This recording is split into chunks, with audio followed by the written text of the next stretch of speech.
Well, I'm super excited to introduce you to one of my other fellow yoga people I met teacher training, just like Deb. Joe's one of those people I just kind of connected with right away, and we became really good friends over the last couple of years. And I'm excited to share the things that he's doing in his life because I think he's just going to go big places in Phoenix and maybe beyond. So excited to share him today. Joe, do you want to go ahead and introduce yourself and maybe share some of your passions and the things that excite you?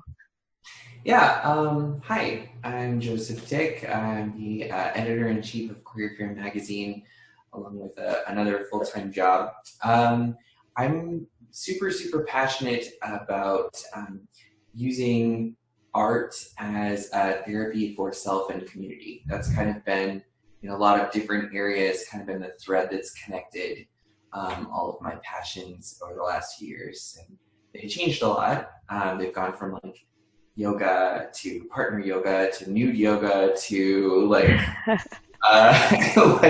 now a magazine. Yeah, like through all of this, it's kind of been a thread of how do we link self-care to growing as a person, and then also taking that growth back to the community to actively promote change that betters things. So I think I think that perfectly sums up you, like just what you believe in and what you embody, which is awesome.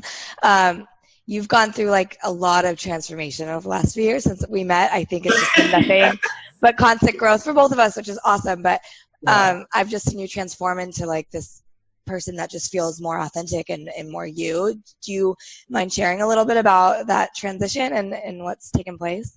Yeah, so and somehow I kind of feel like it's important to mention that we met through yoga.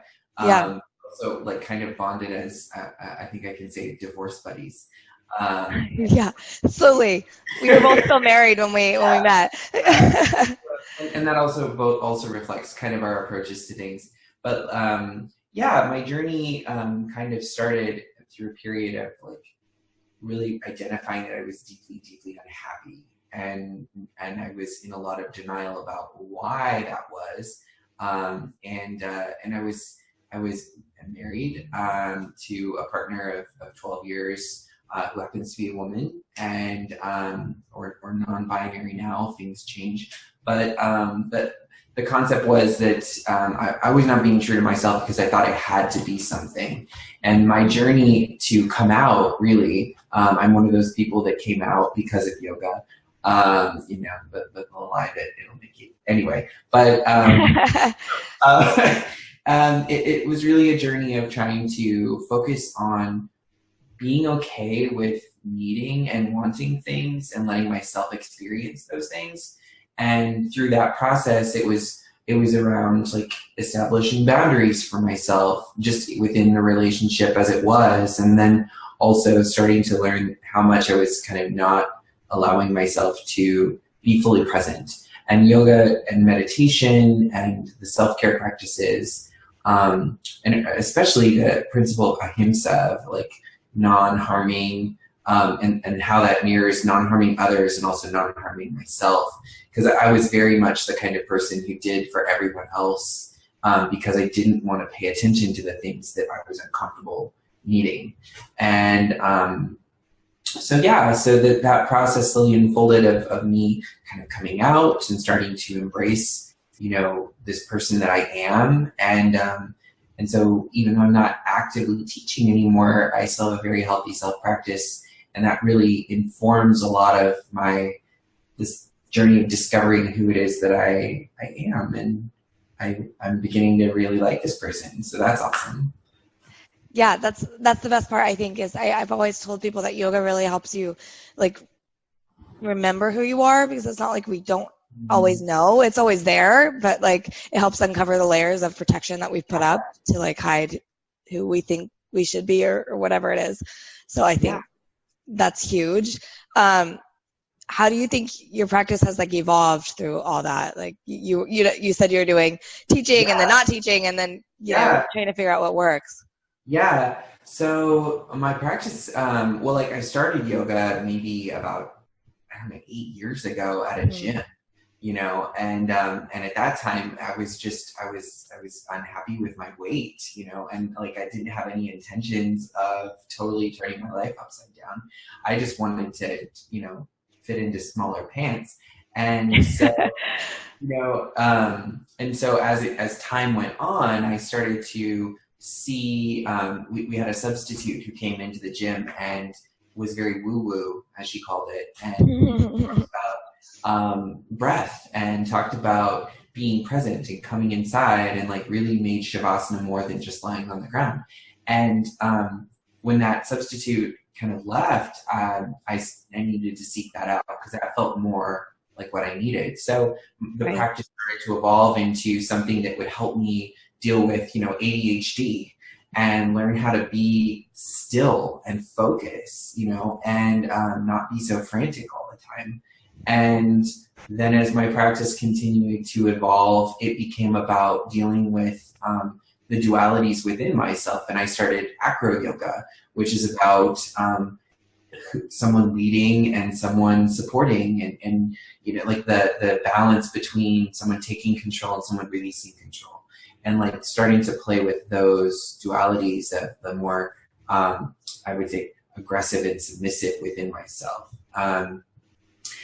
And then eventually it kind of moved on to I had come out and I was like ready to embrace that I have feminine traits and masculine traits and that balance. And I started to really need to deal with like the pragmatic piece that like I was sexually abused as a child and had a lot of fear around men. And how do you go, like, how are you a gay man and be afraid of sex? So like I had to figure out how to do that. And one way was nude yoga. It was being around naked people. And so those iterations kind of each supported me through different phases. And when I finally came to the kind of the end of that teaching journey, because I always feel that I learn lessons by taking something in and sharing it. Like you can learn a lesson by experiencing something, but when you learn how to tell it, share that knowledge with 15, 20 different people, you learn it in a completely different way. And so that's why teaching was so important with me. But as I started to really focus on what the things that I was passionate about, I started to really dive into the activism. And, through all those iterations of yoga, one of my passions, again, was always taking that back, taking it out and taking what I've learned and sharing it with someone in a way that they can take it or leave it. I'm not trying to preach to people, but like they can absorb it. Yeah. And I'll take as a la carte, and it really started to become very obvious that the ways that I wanted to work with people was more around gender and identity and sexuality and relationships and, polyamory and monogamy, and like talk about a lot of things, talk about depression and anxiety and like the interdependency and how we're all codependent and crazy, and like be really forthcoming and vulnerable and use that kind of radical authenticity, radical vulnerability to make people not feel crazy all the time, because I feel like a lot of people feel really crazy all the time, and we're all struggling. So so the way I approached that was through this magazine, which is like, I have some like queer fear. And it just I turned that same thing to art. And the first issue that I did was I found models who would share a story and then take paint and emote that story by smearing the paint on their body. And those photos ended up being incredibly expressive and therapeutic, and an opportunity for people to experience art as therapy. And that's kind of where it all started.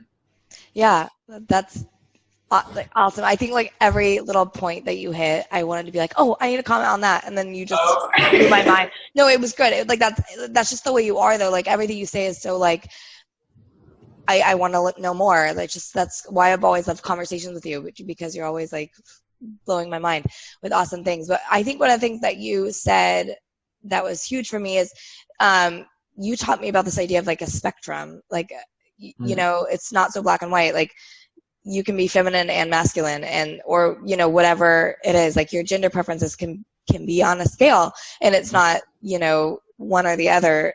And that when you taught me more about that, like, kind of was profound for me. Like, I never thought of it that way, and now I'm always teaching other people, like, it's all a scale. Like, everything in life is a scale. So yeah, well, and I think especially as I continue to do this work with learning from people, because honestly, the magazine is about enabling people to share their story, and I'm a firm believer that, like, especially as a white cis male, it's very important for me to arrive in a space and listen, because I don't know what it's like to be assigned female at birth. I don't know what it's like to be a person of color.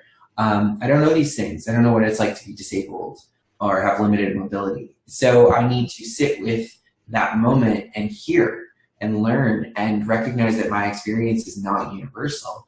And so I think it's really important too to recognize that, like, through all of these gender and identity issues, like, the common thread is this butting up against this idea of either or, you know, male or female, gay or straight. And there's so much erasure and pressure that's created by that, because everyone's in the middle. You know, very, very few people are going to be 100% anything. You know, most little boys have a story of putting on their mom's heels. You know, that doesn't make you gay. It makes you human. You know, the same thing's true for a girl who wants to try on a different kind of, you know, a more masculine shirt. Or everybody has a day that they feel, you know, like, some days I'm walking through work and I feel like a boss ass bitch, and, you know, like, I feel that, and like, that's not even gendered, but, like, we add these flavorings to everything that are just unnecessary. And so a lot of my work is, like, radically trying to reduce this concept of binary, that everything is gray. Everything is gray. And the more we can overload people's brains with labels and ideas, the faster we can deconstruct that. Right. Like, let's walk away from the label obsession that we currently have as a society, because it's crazy. Like, we want to label everything, every behavior, every attitude. It just blows our mind. But talking more about the zine, because I think that's, like, kind of the most important thing I want to get on today. Tell us what your zine is called and kind of what your mission is behind the zine. You've kind of touched on it, but, like, dive in if you were to give me a little elevator pitch on your zine. Okay, so Queer Fear is my quarterly, well, now biannually zine. It's a small form factor paper magazine. We're on issue, with 3 issues out right now. Each issue tackles its own kind of subject. So the first issue was Becoming, which tackled the idea of becoming yourself, whatever that is. And so it circled around coming out stories that vary, not just being gay or straight, but just the idea of being open about a part of yourself. And I think everyone has a coming out story of some kind, whether it's I'm an atheist, mom and dad, or whatever. You know, we have those things. And then issue 2 was focused on gender and looked at the idea of trans identity and agender identity. And none of these issues are 100% comprehensive, but they each tackle that concept through that same idea of sitting with a single voice and saying, here's one chunk of gender. Here's one idea, one person's experience, because that approach kind of came from a conversation with my mom, where I was really struggling to get her to understand kind of what it's like to enter a space and be perceived as queer. And, you know, like, it wasn't until I really broke it down into a specific story that it connected for her. You know, I could say all day long, I experience the world differently. I experience the world differently. You don't understand. But until I really sat down and was like, here's a story where I am in a car with a coworker that I don't know, and we're doing this thing that everyone does where you ask, how was your weekend? And then they ask you, how was your weekend? And in that, a normal person has to disclose at that point some level of personal information, like, oh, I'm going to do this with my wife and kids, in his case. And in my case, I have to reciprocate with an even amount of vulnerability, or I come off as cold and distant, Mm-hmm. And so there's, in that moment, I have to decide, will I be cold and distant, or will I take a risk and say I'm going to go to a drag show with my boyfriend, because that's really effing gay. And yeah. And so in this example, I just bit the bullet and said, I'm going to do this with my boyfriend, and then I'm having, we're going to go to Home Depot, I think it was. And it wasn't a big deal, but it was for him. And his response was immediately to straighten up and stare forward. And all of the homophobia that a person experiences that a straight cisgender person does not have visibility to. And when I shared that with her and then finished the story with, when was the last time you received that response when you told someone you were going to Home Depot with dad? Until she connected that it's just different. Those experiences were just beyond her imagination. And it really clicked for me that it wasn't a problem. Good people can support really toxic policies that affect women and the elderly and low income and queer people and people of color and the disabled, because they have no point of reference, not because they're bad people, but because they literally do not have the ability to imagine that anything outside of their life is real. And I think that sounds really tragic and sad and self-centered when you say it out loud, but it's a reality. And so the zine is targeted to try to share some of those aha experiences, and in a very non-aggressive, non-sexual way, but also not apologetic way. It's right. Just us. And the idea is that, grandma can read this, and she's not going to open it up and see a bunch of naked torsos with oil over them that's going to scare her away. She's going to see a literary magazine that is telling an amazing story that's engaging, that just happens to be a little queer. Yeah. And I think that's the way, at least for me, that I'm trying to, one, work with local artists to help them hone their voice and be more fierce and unapologetic in saying, this is the reality of my life. Mm-hmm. Because one of the universal things of oppression is that you're told to keep it quiet. And that's right. True no matter what the form of oppression, whether you are supposed to keep the experience as a person of color with racism quiet, or as a woman with patriarchy quiet, or as a queer person with homophobia quiet, or as a rape victim with sexual abuse quiet. All through, we have this toxic relationship with codependency at mass, where we are supposed to protect everyone else from difficult emotions, and it's unhealthy. Yeah. And so working with individual artists to be more fierce in saying this is just true, and if you're uncomfortable with it, it's your own discomfort and you should sit with it. It's a sign of growth. And then two is right. And then two is also making these opportunities for people to feel visible. Usually each launch event comes with a storytelling event where we create a really safe, embracing, queer event that's not, again, unwelcoming or unapproachable because it's so Pride Parade and the sexual side of queerness.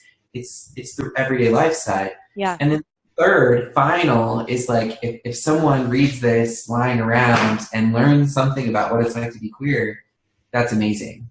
But I think even if only other queer people read it, we can all be better allies.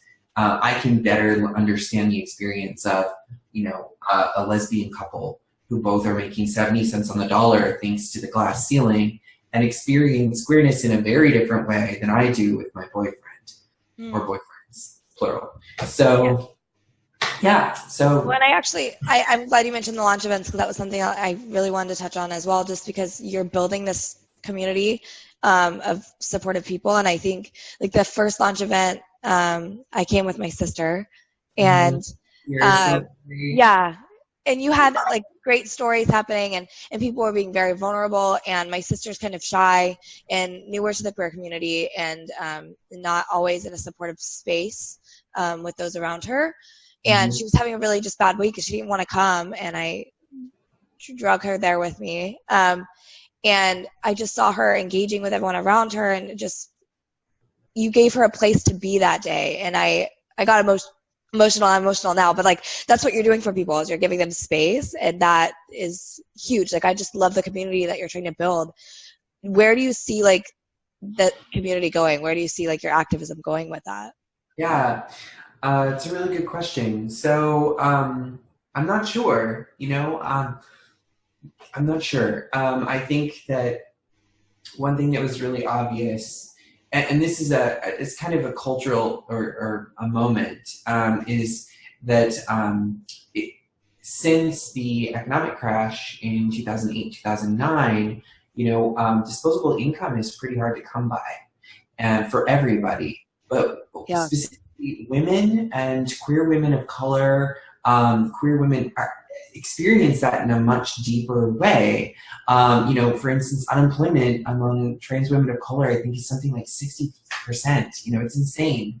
Wow. And, when you're talking about women making 70 cents on the dollar in a couple, like you're talking about 30% less income than a gay male couple. And so you get this weird situation where all of the gay bars and the gay spaces, right, tend to lean towards white men because that's where the money is for businesses to cater. So these spaces for trans people, for queer women, evaporate, and there's like an epidemic of lesbian spaces closing. And there are also radically unsupported community centers. In Phoenix, the queer community center is gone. It's just gone. It closed down about a year ago. And so we don't have a lot of spaces where we feel safe, where we can talk about our experiences. So one of the big things is continuing to do the launch events with each issue. Yeah. And then it'll be in October. I've been invited to co-organize the Phoenix Zine Fest, which is going to be a really amazing opportunity for a lot of local voices to really promote self-publishing in the area and get those stories out in a way that is local and fast and achievable. And so I'm really excited to have Queer Fear, really supporting that event. But another way to do this also has been this concept I've been toying around with, is queer salons. During the Enlightenment, it was a thing to have someone host a party where someone would speak about a specific issue, and a lot of intellectuals and artists would come and they would share synergistically these ideas, and new concepts would come. And I think, oddly, my birthday party turned out to be the first of these. And I had, I think, 25 people crammed in my little apartment, collaging on the living room floor, and race and gender and sexuality. And I think like those kinds of events are really, really important because people don't need, like, bars don't give us a place to share ideas, right? They're loud and there's alcohol in it. It's not every day. It's not approachable, and it certainly doesn't cater to anyone under 21. So like, there's just no, yeah. So I would see that Queer Fear will continue to try to elevate stories, and it will continue to try to create spaces. And I think the tactic for doing that may change over time. I'm actually toying with a more like Hello Mr. style magazine, and maybe some co-editors soon. So we'll see. It might grow a little, I hope. Nice. Yeah, fingers crossed, because what you're doing is really, I think, what needs to be done. And I think people need to be hearing these authentic stories in a different way.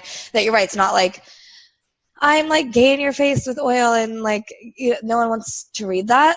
Yours is coming from this like very artistic approach. It's well thought out. It's like, it's creating conversation and productive conversation. And And I think that's the most important thing that we can be doing in any kind of situation, regardless of like whether it's about queerness or about politics or about religion. Like, we just need to be having better conversations. And that's what you're trying to do. It's huge.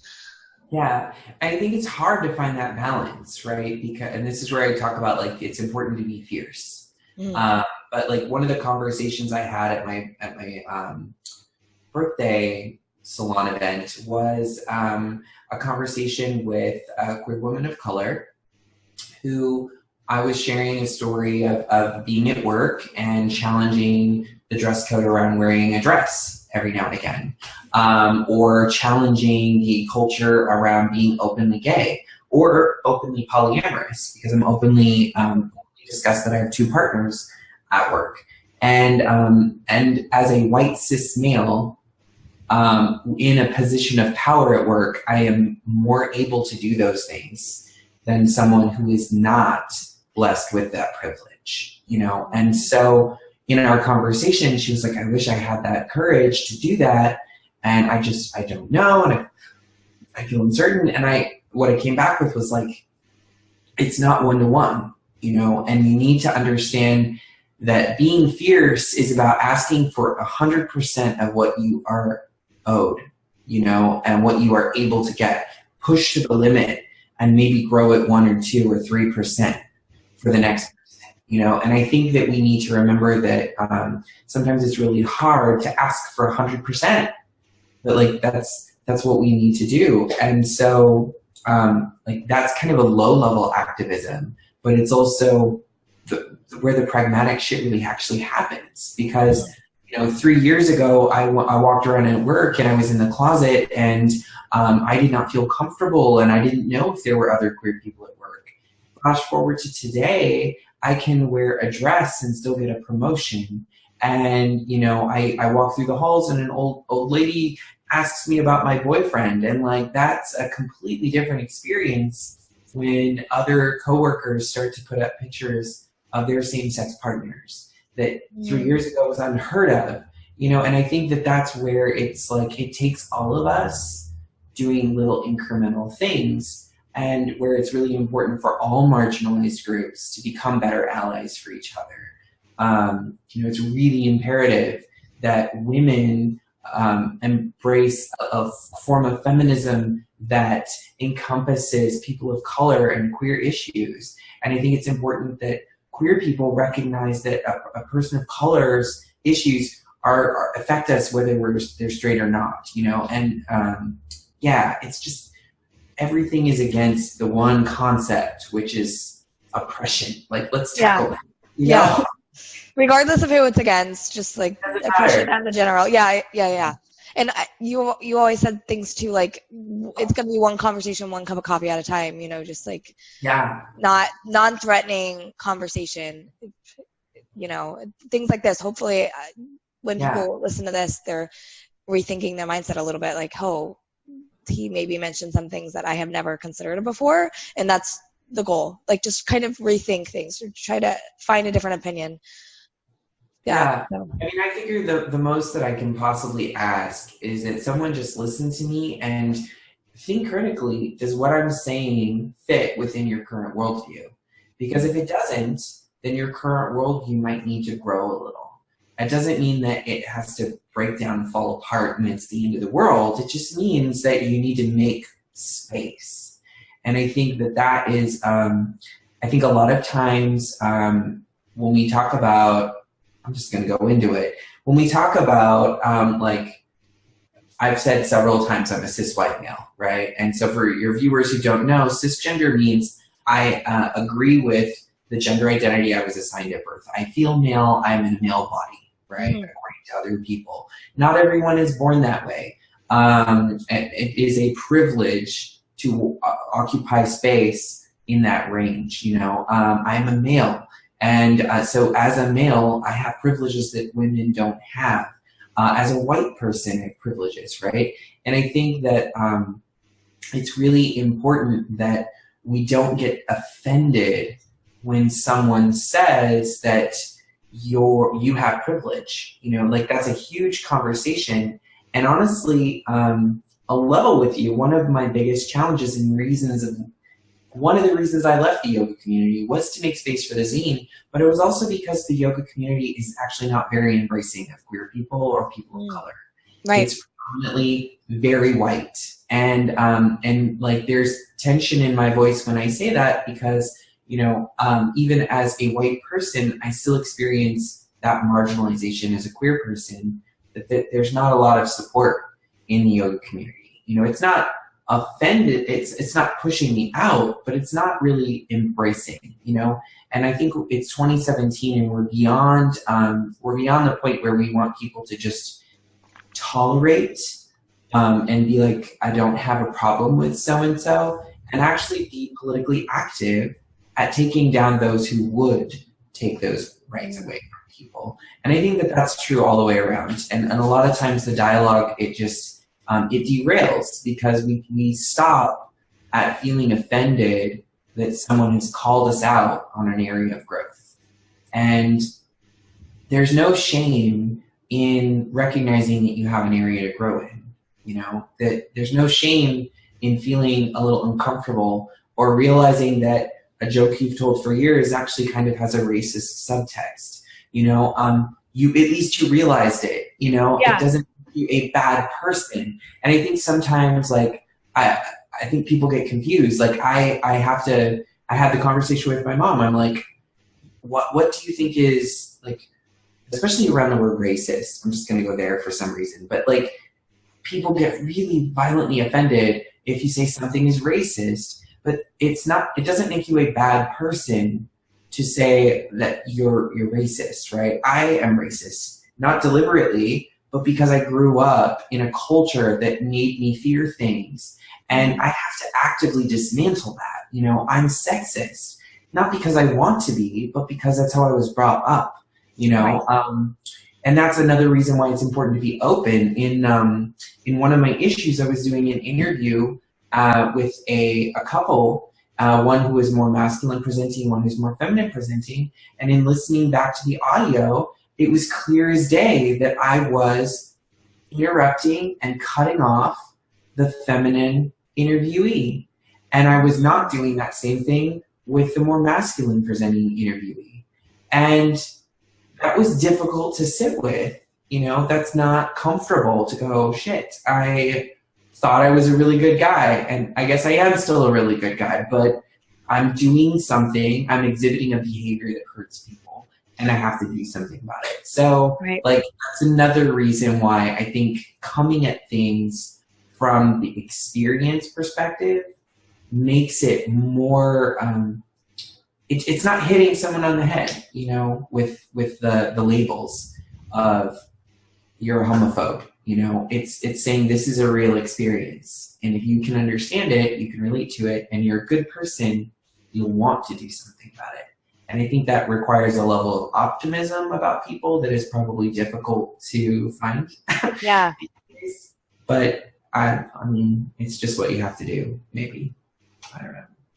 No, I love that. I think that makes sense. Like, yeah, it kind of embodies just kind of what you're working on and in the conversation that you're trying to make happen. I love that. So if my readers want to find your zine or find how to contact you or see what you're up to, what's the best way to do that? Are your zines now online?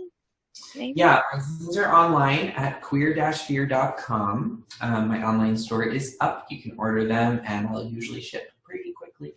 They're also available for digital download.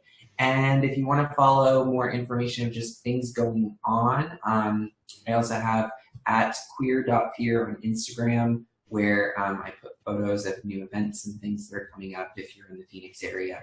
And then we're also on Facebook. So it's another place.